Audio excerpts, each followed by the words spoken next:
tidak kasih. Akhirnya saya sakit dan saya sendiri jalan lagi untuk ambil dan lepasin dari rumah ke rumah.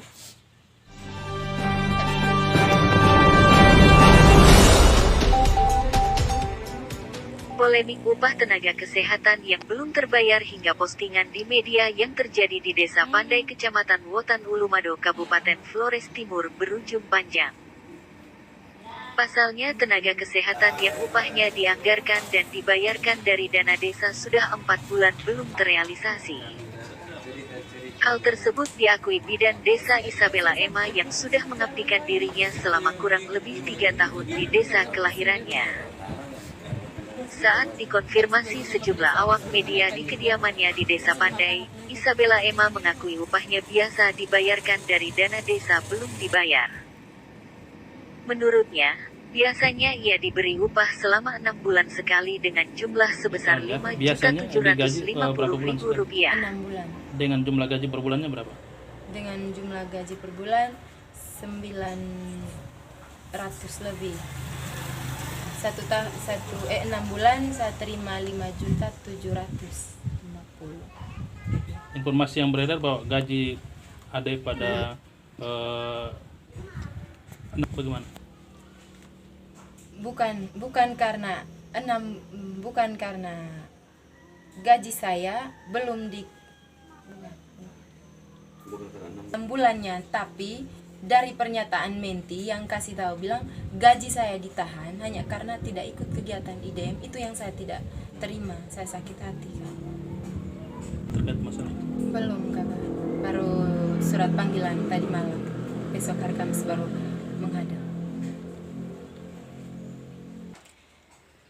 Yang di medsos itu karena saya dengar dari kader mereka, saya pulang di rumah saya cerita di orang rumah. Terus mungkin karena saya punya kakak mereka tidak terima karena yang 24 jam dengan saya itu kan keluarga saya, jadi mereka tidak mau, mereka tidak terima, akhirnya mereka tulis. Menurut informasi ada selama ini? Saya buat laporan, dari mereka suruh bilang tiap 6 bulan mau terima gaji baru saya buat laporan untuk masukkan ke mereka. Tapi selama ini dibuat? Dibuat setiap bulan. Pada saat posyandu juga dibuat, dikasih ke kader KPM baru mereka serahkan ke desa. Hanya yang di 2022 ini 2 bulan ini saya sakit, jadi saya tidak ikut kegiatan posyandu.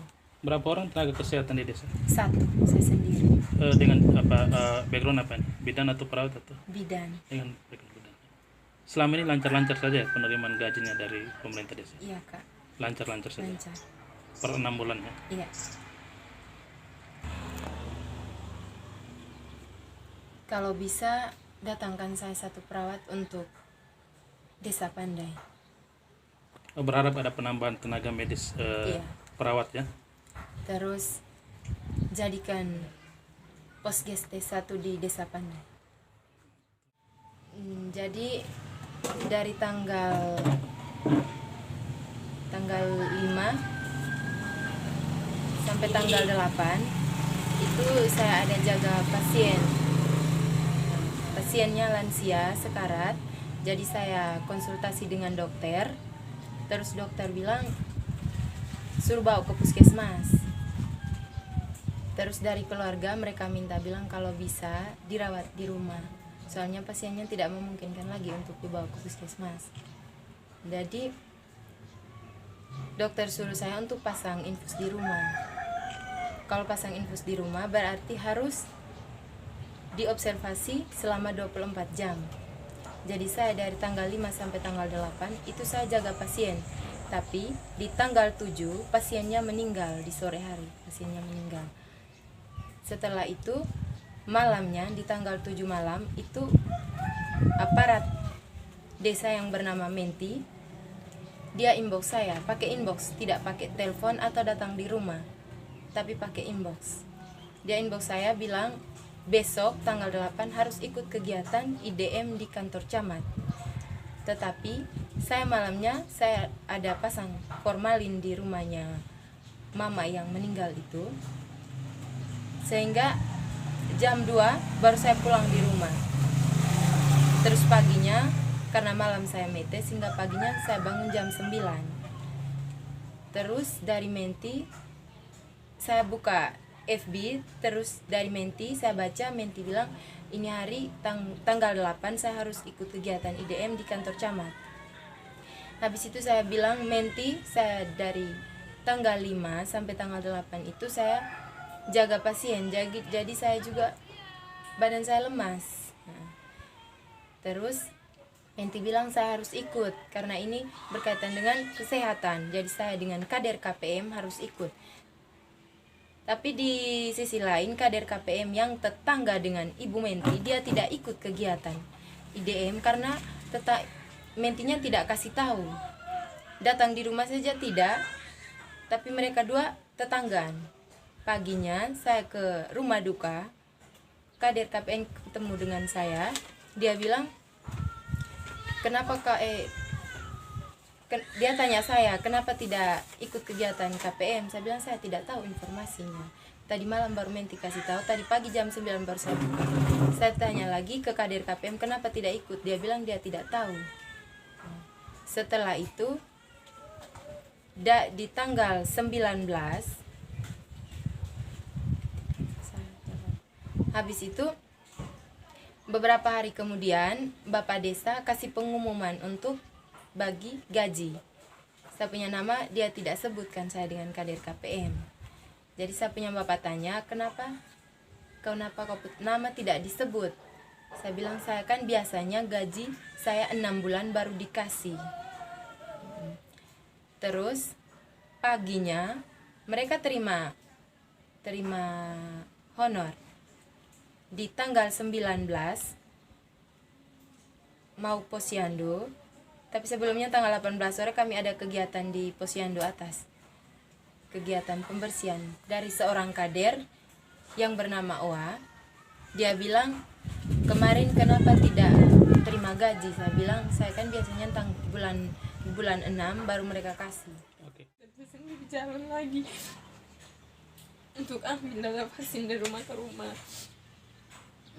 Tapi sebelumnya Bapak Desa ada suruh mereka juga bersama aparat mereka tuh, mereka pergi di rumah masing-masing pakai RT. Tapi saya minta tuh, itu Menti tuh bilang tidak ada, data tidak ada. Tapi saya tanya di mereka yang lain, mereka bilang datanya sudah dikasih ke Menti semua. Tapi saya minta lagi, mereka tidak, Menti bilang tidak ada. Jadi akhirnya saya bilang, karena dari puskesmas mereka desak terus, ya saya sakit juga, saya jalan saja. Itu ambil data Ini Data vaksin masyarakat. Data vaksin ya? Masyarakat yang sudah divaksin tuh, itu untuk ibu hamil ke apa-apa tuh saya langsung ke rumah. Itu hari memang saya ambil, Kak. Tidak, makanya kan saya bilang tadi, ini ada selalu punya laporan. Iya, setiap bulan itu kami buat kalau di posyandu, habis itu dengan ibu hamil kan saya kasih ke KPM, habis itu KPM bilang nanti baru kasih ke desa. Hanya ini tahun ini yang belum karena saya sakit 2 bulan, jadi saya tidak ikut kegiatan posyandu. Sementara itu Kepala Desa Pandai Kecamatan Wotan Ulumado Filipus Bolis saat diwawancarai sejumlah awak media di ruang kerjanya Selasa tanggal 26 April tahun 2022 membantah isu yang tersebar. Menurutnya ia tidak menahan gaji bidan Emma, tetapi menunggu laporan dibuat terlebih dahulu baru gajinya akan dibayarkan. gaji seorang bidan desa yang ditahan selama 6 bulan itu pada kesempatan ini saya menyatakan statement itu tidak benar. Statement itu tidak benar dengan alasan bahwa kita sekarang baru bulan keempat dari Januari sampai dengan April. Kemudian proses pencairan dana desa ini kita melalui tahapan-tahapan.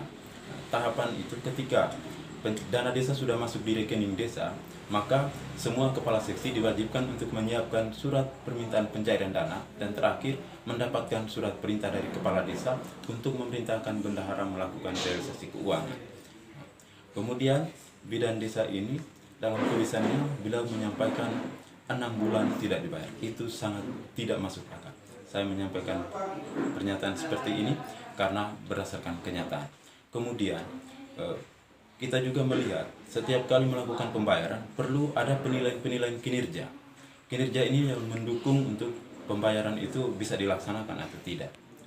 Salah satu kekecewaan pemerintah desa yang kami alami sejak tahun 2020 adalah bidan desa ini tidak pernah memberikan laporan pelaksanaan kegiatan kesehatan di desa. Tetapi saya sebagai selaku pimpinan menjaga keharmonisan dalam hubungan kekeluargaan di desa, maka saya tetap mempertahankan beliau menjabat sebagai bidan desa. Tetapi kali ini beliau begitu cepat mengambil satu sikap untuk melampiaskan semua keinginannya melalui media sosial. Kemungkinan jarak antara media sosial dengan rumah kepala desa itu perbedaannya cukup jauh, sehingga beliau memilih untuk menentukan pilihan di media sosial. Bisa dibuktikan bahwa papan posyandu desa, sebentar Pak mereka bisa mengambil gambarnya. Papan posyandu desa, saya perintahkan kepada bidan sejak tahun 2020 untuk mengisinya. Namun sampai dengan tahun 2022, bulan Januari sampai dengan April ini tidak pernah diisi. Itu adalah suatu kekecewaan. Tidak ada kaitan untuk pembayaran ide. Kita hanya memperhatikan kinerja. Artinya, sebelum melakukan pembayaran, baik bulan kedua, bulan ketiga, atau bulan pertama, apakah mulai dari tanggal 1, jadi durasi waktu dari tanggal 1 sampai dengan tanggal 30 itu apa sudah pernah ada pelaksanaan kegiatan yang dilaksanakan oleh bidan. Nah, bukti itu yang kita gunakan untuk merealisasikan anggaran. Kita kerja anggaran, kita kinerja berbasis anggaran. Jadi kita kerja dulu baru dibayar. Baik Bang, Ya, penekanan silakan. sedikit Bang. Informasi yang beredar kan gaji bidan desa ini ditahan selama 6 bulan. Apakah pembayarannya per bulan atau per 6 Atau per 6 bulan. Atau ada kesepakatan-kesepakatan lain Bang? Kita untuk pembayaran bidan sejak tahun 2020 sampai dengan 2021 selalu dibayar setiap 6 bulan. Setiap 6 bulan kita bayar. Kemudian untuk kesepakatan, kita tidak pernah buat kesepakatan, tetapi kita melalui proses tahapan pencairan dana desa. Jadi ketika dana desa dicairkan, maka kita mulai membuat pemetaan perhitungan prioritas untuk kita realisasi. Jadi salah satunya kita mungkin memperhatikan bidan, tetapi kita lihat prioritas yang lain didahulukan untuk pembayaran sesuai dengan kemampuan keuangan yang masuk pada tahap 1. Artinya berbiasa itu memang 6 bulan baru Iya, dibayar ya? terbiasa, memang kebiasaan kita 6 bulan baru kita bayar. Nah, dan ini kenyataan yang dialami oleh seorang itu dengan alasan bahwa beliau menjaga pasien malamnya, beliau menjaga pasien sehingga tidak mengikuti kegiatan indeks desa membangun. Ini saya mempertanyakan background dan STR seorang bidan. Apakah bidan bisa memasang infus pada pasien yang sudah meninggal dunia? Pasien ini meninggal pada tanggal 7 April 2022 pada pukul 13.30 sore. Kita melaksanakan EDM tanggal 8 April tahun 2022. Perbedaan 1 malam. Apakah malam itu bidan memasang infus pada pasien yang sudah meninggal dunia? Ini alasan yang tidak masuk akal. Sehingga saya mempertanyakan itu. Saya bisa mengambil langkah-langkah hukum. Tetapi pada kesempatan ini, saya mungkin mengedepankan nilai kekeluargaan, nilai budaya yang perlu kita jalankan dalam situasi pemerintahan ini. Kemudian saya juga mengharapkan bahwa perlu ada etikat baik. Etikat baik bagaimana kita saling memaafkan. Saya juga menyampaikan permohonan maaf kepada bidan. Mungkin kedekatan kita karena ada kepala desa dan masyarakat, sehingga dirasa bahwa masyarakat mendekatkan diri kepada seorang pimpinan itu agar. Tetapi saya membuka diri. Saya membuka diri menerima siapa saja untuk menyampaikan pikiran, pendapat, menyampaikan keluhan-keluhannya untuk kita bisa melaksanakan sesuai dengan apa yang kita rencanakan. Mungkin untuk sementara saya menyampaikan seperti itu, Pak. Baik Bang.